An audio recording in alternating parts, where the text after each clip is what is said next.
जंग कादसिया के लिए हजरत साद बिन नबी वकास को भेजा, फतुह शाम पढ़ के देखें। हजरत उमर बड़े परेशान हैं, इतने दिन हो गए कोई रिपोर्ट ही नहीं आई। अब तो मोबाइल है ना, एक एक मिनट की रिपोर्ट लें आप, बल्कि आप एक एक मिनट की फोटो लें आप, रिपोर्ट तो दूर रह गई।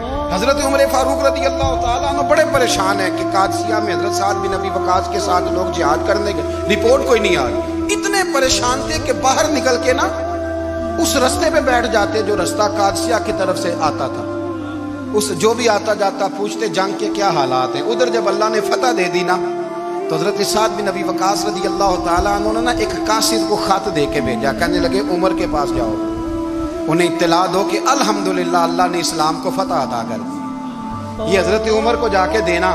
वो बड़े परेशान होंगे। वो जो उस जमाने में इस तरह होता था कि कई दूर दूर से सहाबा जो दूसरे शहरों के मुल्कों के रहने वाले होते थे, वो भी आके शामिल हो जाते थे जिहाद में। कोई एक दफ़ा मदीने आया, कोई दो दफ़ा आया, फिर अपने अपने इलाकों में। बहुत सारे लोगों ने ज्यादा दफ़ा हजरत उमर को देखा भी नहीं था।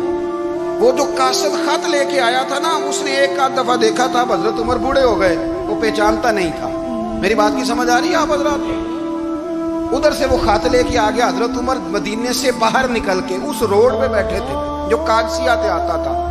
जब उस आदमी को आते देखा तो हजरत उमर उठ के खड़े हो गए, फरमाने लगे कादसिया से आ रहे हो? वो क्या कहता है? फटे पुराने कपड़े, टूटे हुए जूते, सर पे पुरानी पगड़ी। कहने लगे गुलाम मदीने के रहने वाले हो? हजरत उमर कहने लगे हाँ मदीने का हूँ। कहा मैं कादसिया से आया हूँ, अल्हम्दुलिल्लाह अल्लाह ने इस्लाम को फतह दे दी है, अल्हम्दुलिल्लाह कुफर की कमर टूट गई है। उसने ये बात करके तो घोड़े को एड़ी लगाई, घोड़ा दौड़ने लगा मदीने के। हजरत उमर भी साथ साथ दौड़ रहे। फरमाने लगे अच्छा बताओ खालिद बिन वलीद का क्या हाल है? थोड़ा आगे जाके फरमाने लगे उसामा बिन ज़ैद कैसे है? वो कहते ठीक है। फिर उसने और घोड़ा, उमर साथ साथ दौड़ रहे हैं, साथ साथ। 24 लाख मुरब्बा मील का हुक्मरान, एक जूता पैर से निकल गया, उमर दौड़ रहे हैं। आगे जाके पूछते हैं साद बिन नबी वकास का क्या हाल है? कहा हुजूर वो भी ठीक है। कितने लोग मेरे शहीद हो गए मुसलमानों में से? कहने लगा सही गिनती का नहीं पता, ये लफ्ज अदा होते होते मदीने की सरहद आ गई।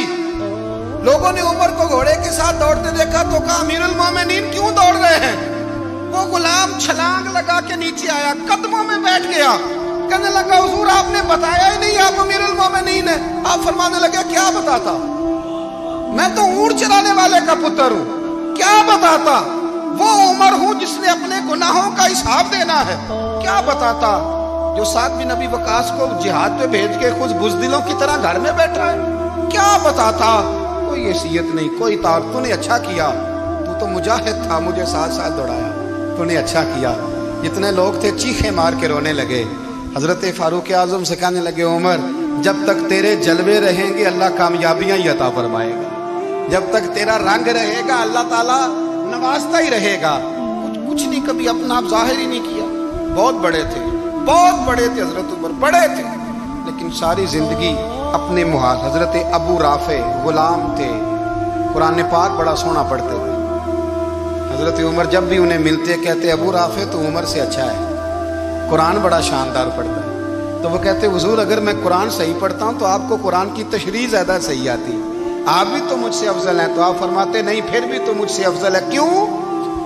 इसलिए कि तू अपने गुलाम अपने आका की नौकरी भी ठीक करता है और रब की इबादत भी ठीक करता है, और मुझे खाली सिर्फ इबादत करनी होती है वो भी ठीक नहीं कर पाता।